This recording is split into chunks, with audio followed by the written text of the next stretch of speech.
treatment for Mario and Mišo. Before I came in, I used to go like this all the time because my leg was cracking, and now I just feel so much relief. I'm glad it was a professional. You can feel it's professional. That it's not just massage.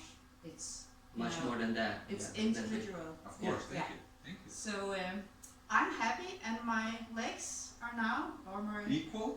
Yeah, when the lady first came in for her treatment, her right leg was shorter for about 1.5 centimeters because of the tension and some dysfunction in her body, which we treated successfully. And I hope we see each other again. It was a pleasure working with such a lady. Definitely.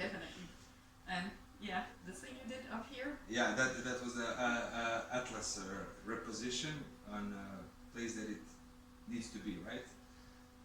Maybe my memory will come back now. Trust me, a lot of things. Oh. A lot of things. Yeah. Hopefully all the nice ones. Yeah, thank you so much. Maybe you know very well. Maybe we'll wake up younger tomorrow. So that's what we do. These are the results. All of our patients go out with a smile. That's what we love to do. Most important.